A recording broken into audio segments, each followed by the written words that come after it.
रूपोऽहम् आत्मा रामोऽहमेव च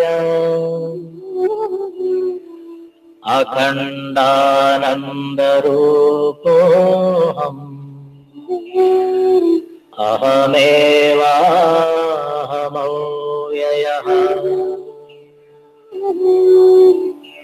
प्रत्यक्षैतन्यरूपोऽहम्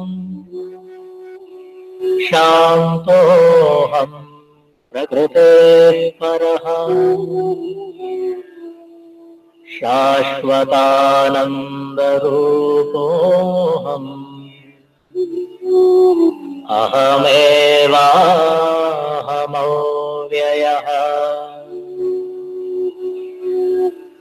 तत्त्वातीतपरात्माहम्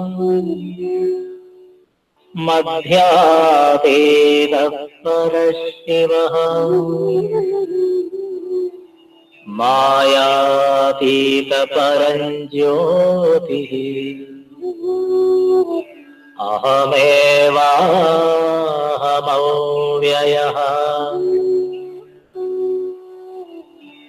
नानारूपव्यतीतोऽहम् चिदाकारोऽहमच्युतः सुखरूपस्वरूपोऽहम्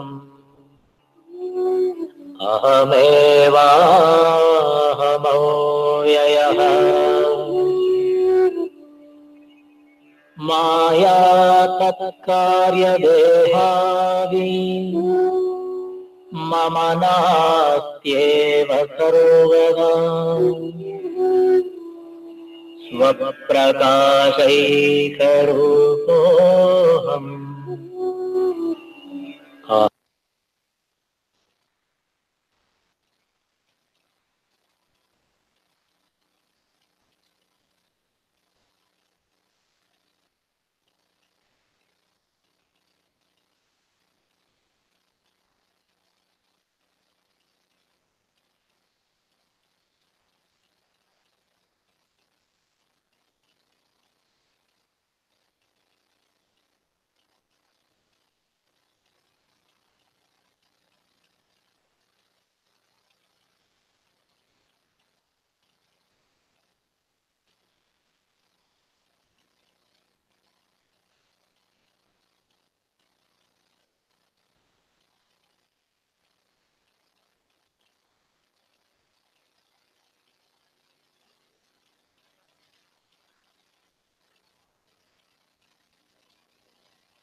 So you'll have a book to follow. No, you're fine. I'm talking to him.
ॐ सहनाववतु सहनौ भुनक्तु सह वीर्यं करवावहै तेजस्विनावधीतमस्तु मा विद्विषावहै।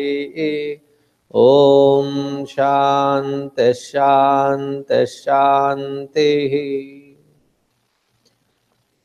गुरुर्ब्रह्मा गुरुर्विष्णुः गुरुर्देवो महेश्वरः गुरुरेव परं ब्रह्मा तस्मै श्री गुरवे नमः।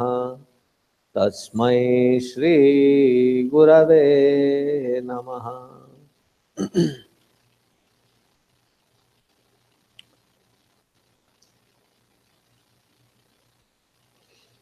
The 17th shloka brings us to a very interesting intersection.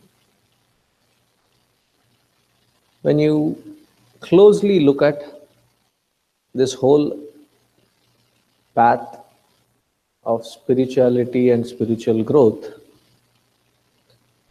and start spending time in vichara,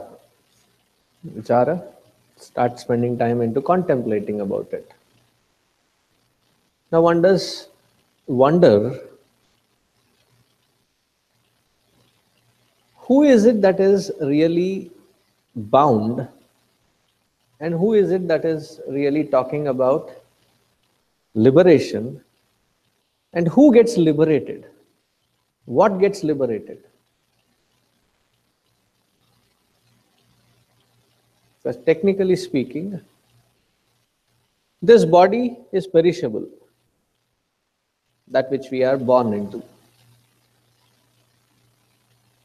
There's nothing beyond that.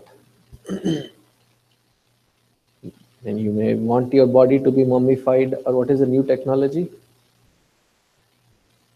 What do you call it? Cryogens. Put them in there and wait for a good technology wherein you can be reinfused back into life. I don't know.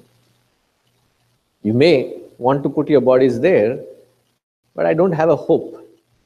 Because for about 1,000+ years, the mummies have been sitting there.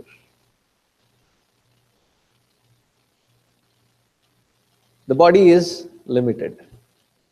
It comes from matter, goes back to matter. Therefore, it doesn't matter. The jiva, or the reflected consciousness, now when I say body, body also is matter. Mind, intellect, memories are also matter. The jiva, which seems to have some kind of sentiency because it is reflected consciousness. Its reality exists as long as there is reflection. There is a reflected surface. Now, once the reflected surface is done with, there is no question about something which is getting reflected. And the pure self, the reason I'm using the word pure self, it seems redundant because self is always pure. To give the idea or the understanding that we are talking from the conscious perspective. From the absolute perspective, there was never bondage. It can never be bound. So in this whole thing, who is it that is getting liberated? What is it that is getting liberated? It's a very interesting analysis to evaluate.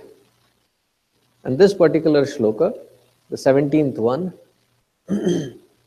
very beautifully brings all these aspects in just 4 small sentences. So repeat after me.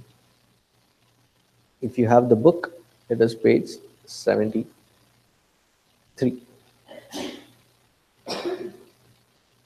Asya jivattvamaropat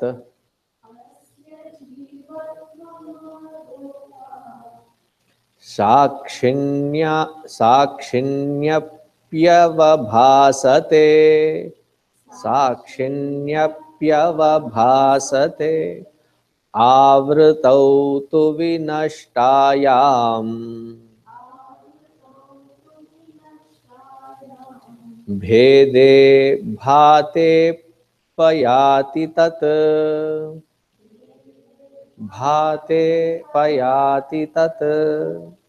भेदे भाते अपयाति तत्। अस्य आरोपात् जीवत्वं साक्षिणी अपि अवभासते. The jivatva appears because of the closeness to the sakshi or witness. Now everybody is dazzled as if I'm starting a new concept. Do you need a reference to all these terms which we have discussed in the earlier shlokas? Yes, no, may be helpful. Okay, let's go back to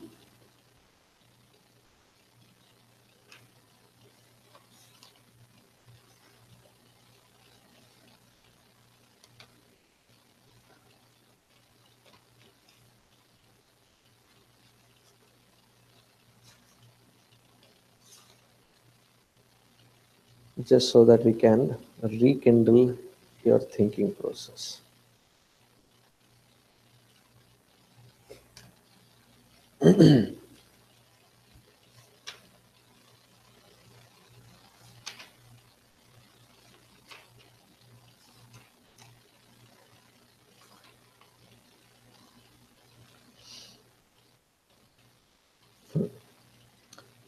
Shloka number 16, just the earlier one. On page 71, you have the shloka.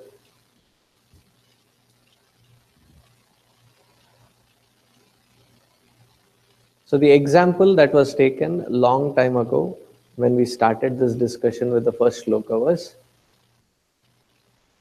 the sun does not have or feel limited to reflect in any kind of reflecting body. Right? So wherever there is a reflecting surface, the sun would reflect. Whether it is a mirror, whether it is a nicely polished surface of metal or marble or any other stone. So the example taken was, supposing there is a bucket full of water, and that bucket full of water is exposed to the sun's light. As soon as the sun's light hits that surface, what happens? As a natural occurrence, there is a reflection that is seen. How clear and sharp is that reflection depends on how steady the content in that bucket is. If the water is shaky, how would be the reflection? That would be shaky. If that bucket itself was swinging, how would be the reflection? The reflection also would be having a movement. Does the sun feel any of this shatteredness? Like when we were kids, must have been in middle school, high school, and there are these kids who, sometimes are bullying, and they're younger, and they're bullying the others. So we used to play a prank. We used to, stand right next to them where you could see their shadow, and we used to call them out saying, "We are going to stamp your shadow and cut your shadow off, that you will never be able to see your shadow." Now, for the little kids who have no concept of shadow, and something being done to that shadow which is constantly following, or if they're younger than that, this was, "I am that shadow constantly following you." And they would be like constantly seeing their back, and they're like, "Holy cow, he's following me really." Why Why does the shadow appear? As soon as the light gets blocked, depending on which angle the light is being thrown on that body, there is a shadow that appears. Absence of light creates it. But if that surface where the light is hitting is a reflective surface, naturally there is a reflection. Does the sun feel bad or disturbed if the reflection is shattered? Like if you don't achieve or if you don't do according to what your parents say, and immediately the parents say, what, you do such nonsense, and what will we tell the people now? They feel so, attached to the identity that something happens to the child, now it is their prestige which is at stake. Does the sun have something similar to the reflection? That if the reflection is not perfect, that the sun will start feeling bad. It doesn't really matter to that sun because it is purely depending on the surface of that content which is in that bucket. If this example is understood, the similarity is drawn that this is like the bucket. The antakarana is the content, the water in this bucket. As many shapes of these buckets. Does the sun feel limited, tired? Look, today I have reflected in about 1 million bodies. I cannot go further. No. The sun doesn't feel any limitation there. Bring next million batch. It will reflect automatically. So in that consciousness reflects in this body through that equipment of mind and intellect. Is this much understood? Good. There is a pseudo identity that gets created, which is identified with the body, mind, intellect, and various attributes of this body, mind, and intellect. And we did that exercise last week. When you have to define yourself, that this is me. So we define ourselves with respect to this body. I'm tall, I'm short, I'm dark, I'm white, I'm brown. I'm athletic, I'm lazy. I'm athletic only when dogs chase me. You have your physical attributes. You have your emotional aspect. You have your personality. You have your convictions. You define yourself. I, the individual, define my existence with the identity that I have identified with. Sometimes we are identified with race, nation, communities, schools. One day I was flying back from, I don't know, Chicago or somewhere, and there were a lot of people wearing these college t-shirts. And I was clueless and I said, what's happening? No, we have a game. Ohio, I think. Ohio State University or something. And who is their rival here in Texas? College.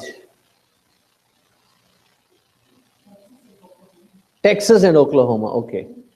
Okay, OSU. OU. So they were in the flight and they were singing their songs. They were so gung-ho about it, and somebody sitting right next to me asked, which team do you support? I said, cricket team. And they're like, what is that? So then I get next half an hour, 45 minutes, I had to explain them what is a game of cricket to them, which was like a anti-climax for them. For them, it was like the identity was so strong that they would fly in from distance just to watch support because it is their team that they are identified with. The identities can expand from here all the way out into the world.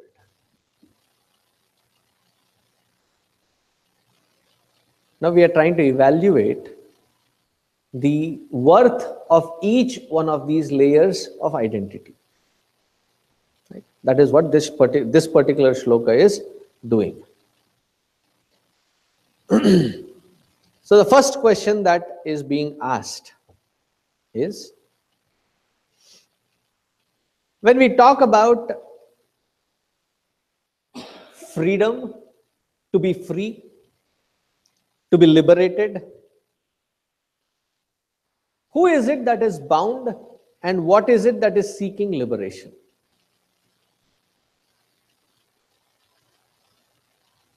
So one of the students, long time ago, I asked, where is your father? And unabashed, he straight face answered, he is in the jail.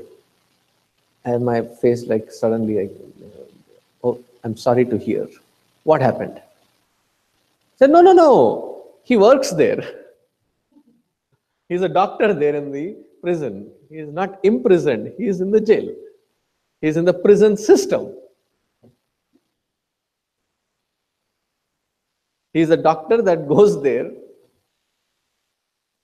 Now, while that doctor is in that prison, both the convict as well as the doctor are in that prison. One feels bound and the other feels no such thing as being bound. But both of them are in the prison at that particular time frame. And when you talk to the doctor, does he even have a concept of trying to feel liberated?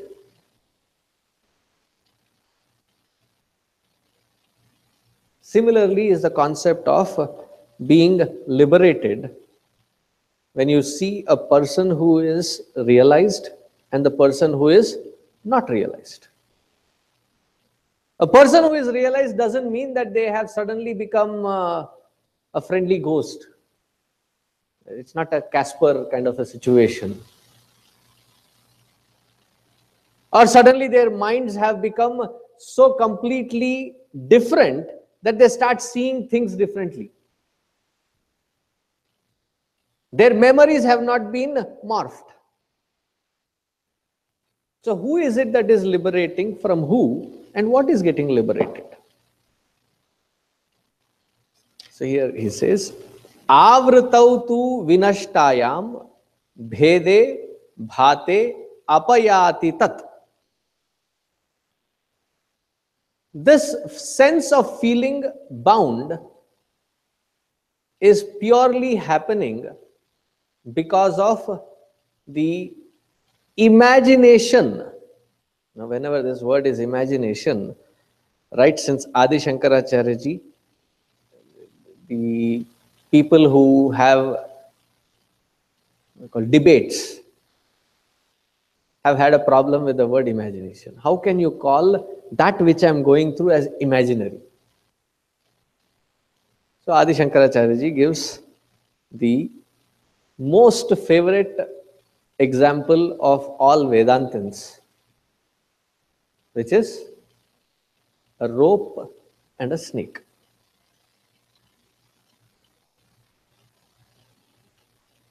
You have experienced a rope?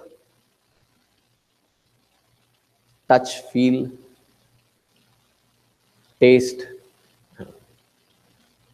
I'm just making it up. You have experienced a rope. Have you experienced a snake? How many of you have touched a snake? Cool. How does it feel? Give me its attributes quickly. Rough, okay. Cold, scaly, wriggly, the movement of it, gooey. I don't know what else. What else? What else can be the attributes of the snake? Thin, fat, can't.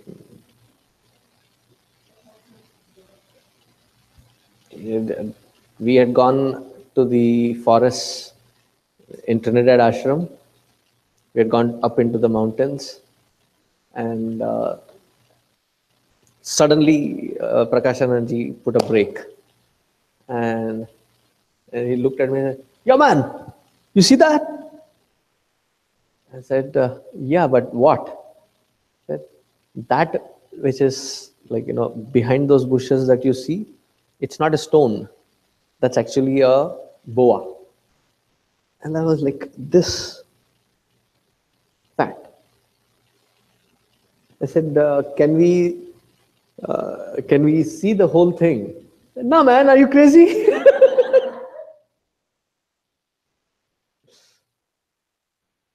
Casually, like as if it was in the zoo behind some barricade or something. I said, "Oh, that's a boa." I said, "Okay, cool." "So the place that we will go to stay, does it have barricades?" I said, "No." So the sizes are different, touch is different, the feel of it is different. For one fine day in the evening, you are trying to water your plants, and you picked up the hose, and right under the bushes you saw the leaves move. You're a little skeptical, but again peeked in. You saw the shape.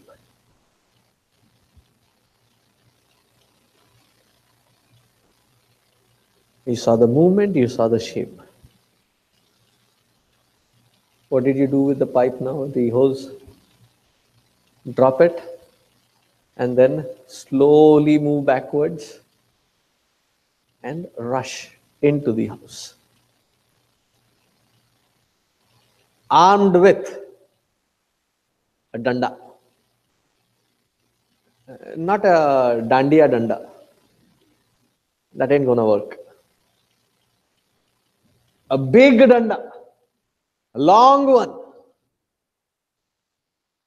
And then a nice powerful flashlight. Flash the light on and then slowly push that stick and then try to move that. In Mangalam, one day we were crossing from the boys' hostel to the dining, and I saw the snake instantly. And somebody who was walking with me said, "Where? Where?" I said, "There." And that did not move for 15 solid minutes.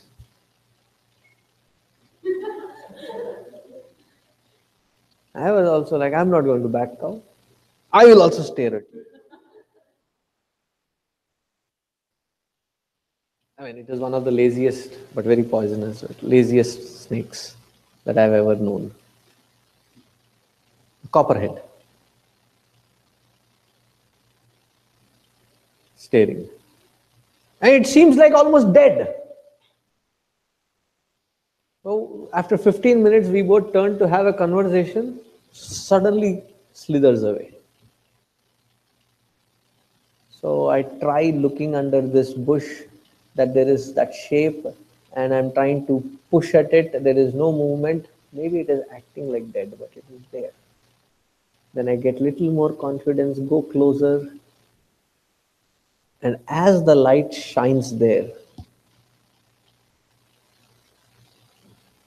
I have first a sense of relief, then a sense of gladness. Oh, geez, thanks. That is nothing but an old piece of rope which was under those bushes. Still, just to be on the safe side, I don't go in with my hand to pull out that. So, still, what do? With the stick, dig it underneath and then lift. Just so that tomorrow I don't get scared with it again.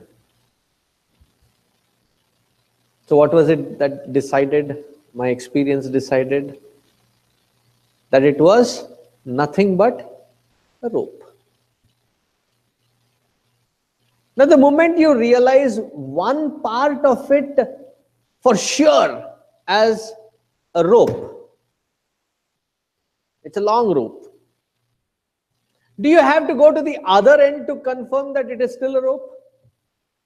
Maybe this side, it is the rope. The other side, which I'm not able to see, could be a snake.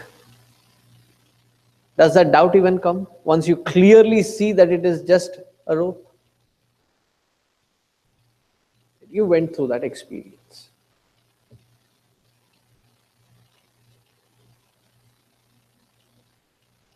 You realize that it is nothing but a rope. But for that brief moment, what did you see? You saw, you experienced, and you panicked, thinking that it is a snake. Where is that snake?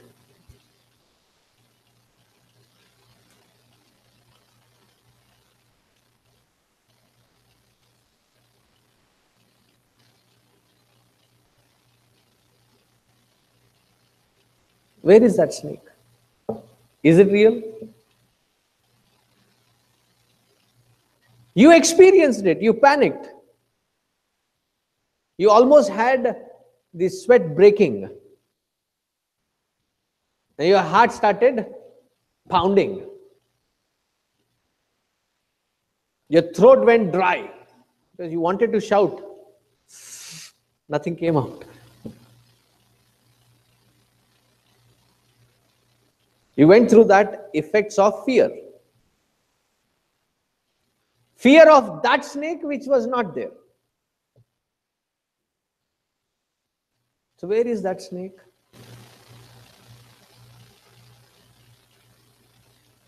Purely in the imagination of that individual. Isn't it? But for that snake to be projected in there, you needed something to substantiate its presence. If there was no rope, could there be a snake projected by your mind? So there has to be something as reality for that which is being superimposed to exist, to be even projected. Without that, if somebody were just shouting snake, there are only two reasons. Either somebody is playing a prank or somebody has become a little cuckoo upstairs.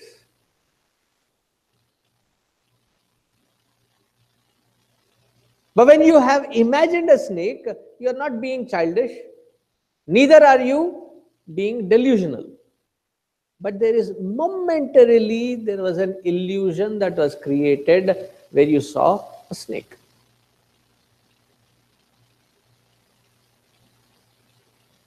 And what happened to that snake once you realized that it was a rope? Like they show it in the movies, it got completely disintegrated into the environment. Did something like that special effect happen? Similarly, this whole identity of the individual has always been a projection of that individual's mind. And all that gets liberated is the sense of that conviction of wrong thought has been removed. Another example that Guruji beautifully says here, and this happened to a Mahatma, that he used to live on the edge of a village, of a town. And many people that would go to him seeking advice, seeking direction.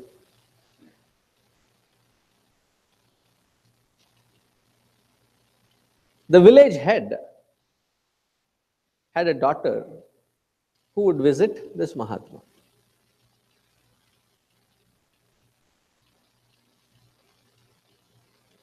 And one fine day, the village head, his wife, realized that his daughter was pregnant. And they asked, who is the father? And she was about to say that, why don't we go to that Mahatma and she just said Mahatma. And all these people immediately jumped to the conclusion that the father was that Mahatma, and they censured him, threw him out of the society. Nobody would talk to him, abuse him. And he did not react. His student was more volatile kind of a nature, my kind of guy. So he said, Babaji, these people are talking nonsense. Let me go take care of them. And he knew what this fellow could do. He said, nothing doing, just sit. After a few months, that who was the father of this child from the village next,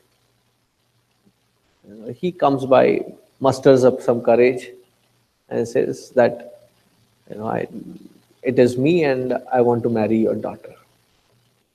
So the girl married and the story went on. But they came back to this Mahatma and they apologized. And somebody asked him, now you must be feeling relieved, now that we know the truth. So the Mahatma said something amazing. He said, I was never burdened when you are abusing, nor feel relieved now, because what you were imagining was in your heads. And what I was having was the fact or truth. So I was not agitated or carrying that burden. You getting the example? So as soon as you realize that that person who has been alleged with something of wrongdoing, do they have to really get scared if you know for a fact that you have done nothing wrong? I mean, in this country, it's a different thing. Just for thinking that you might be someone who might have done something wrong, you get shot. And then they justify that, oh, we felt threatened. That's a completely different ballgame. If you know that the truth is on your side and somebody alleging you does not have facts straight, do you need to get agitated for it? And once that gets cleared out, does it have to feel that you feel now unburdened? There's nothing to unburden. There's nothing to carry in the first place. Now, similarly, in this particular shloka, the man who has realized he doesn't have to quit from the body, it is just that his experience has completely changed.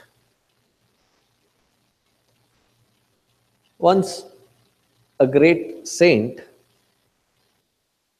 who had severe deformities entered into a renowned king's palace. And this king was someone who had every minister in his court a realized master. And as soon as uh, this Mahatma with the deformities, he was still a kid. His name was Ashtavakra. He entered in, and everybody looked at him and laughed. He was limping, he had a hunchback, his mouth was little crooked. Ashtavakra, 8 deformities. So they looked at him and laughed. And Ashtavakra looked at the king and said, I thought in your court you have people who are wise, but all that I see is people who are nothing more than cobblers.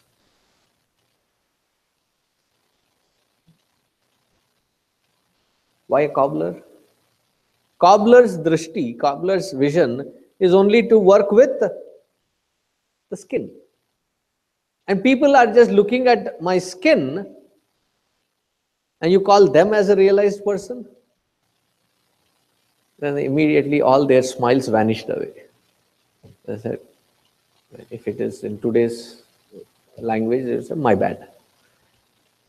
We didn't mean to, they apologized. It is the identity that which we carry that has to be evaluated. The moment that identity gets clear,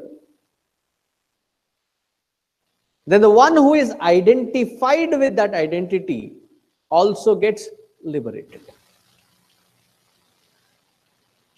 And who is doing this sadhana? Now, this is where you need to pay attention. It is our own mind and intellect which has to work against its own convictions. Why does sadhana appear difficult? It is not that the sadhana is difficult.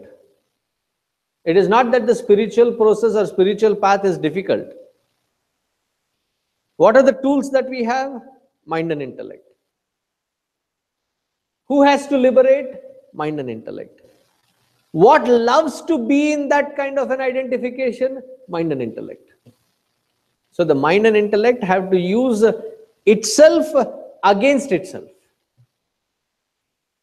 If somebody were to use you against yourself for your total annihilation, would you resist?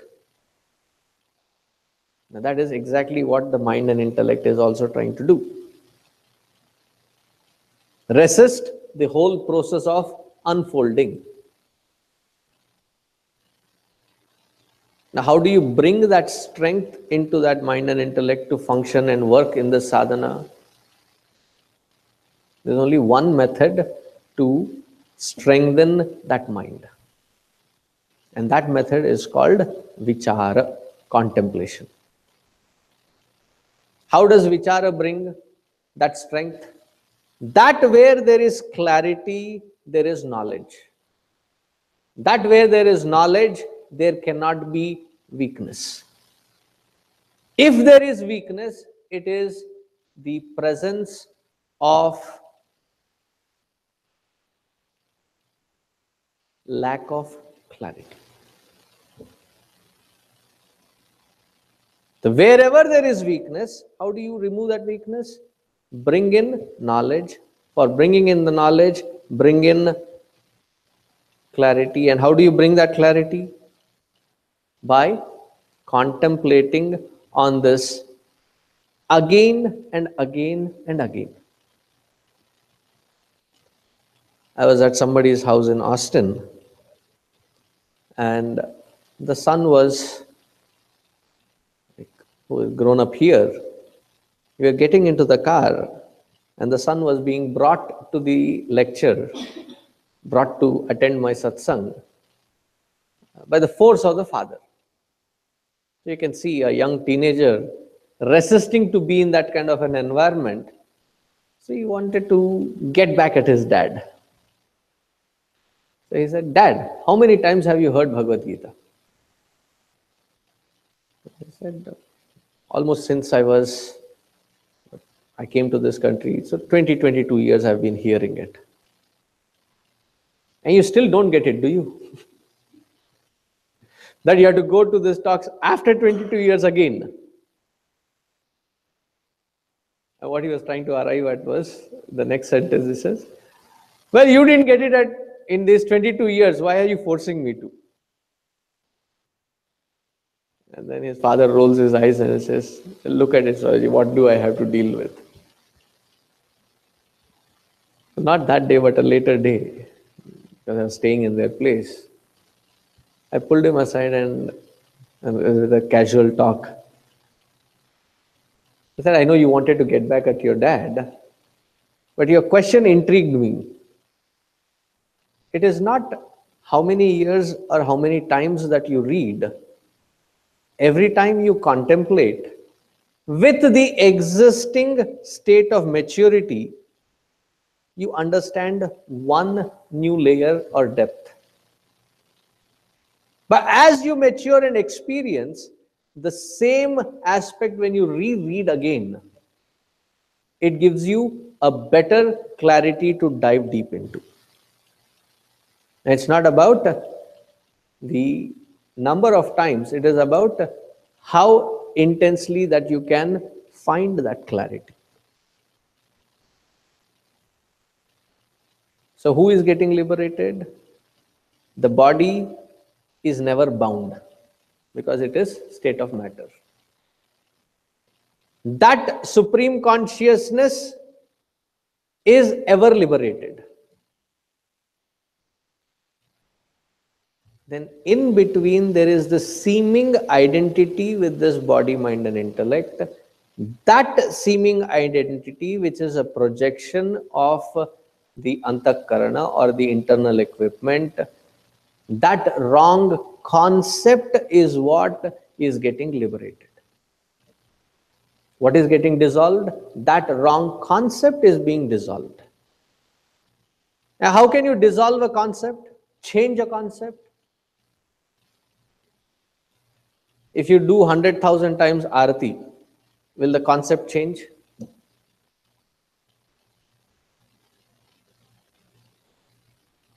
If you have headache and you take your japamala and chant 108 times Tylenol, will it remove your headache?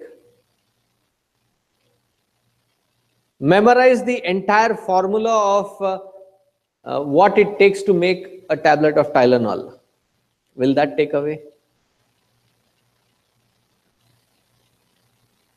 Probably it will give you more.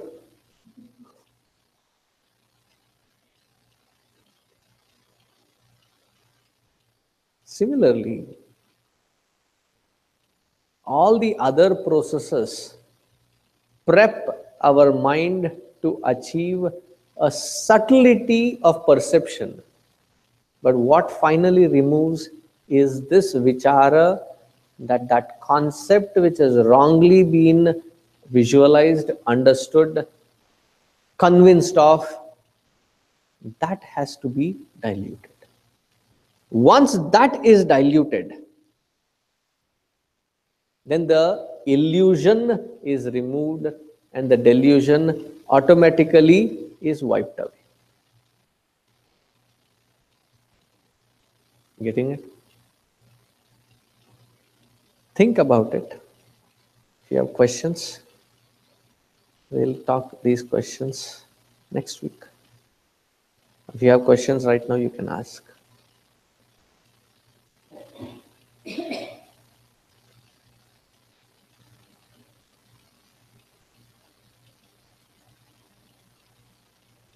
Okay, we'll stop here. Om Shant Shant Shanti. Harihi Om Shri Gurubhyo Namaha. Harihi Om.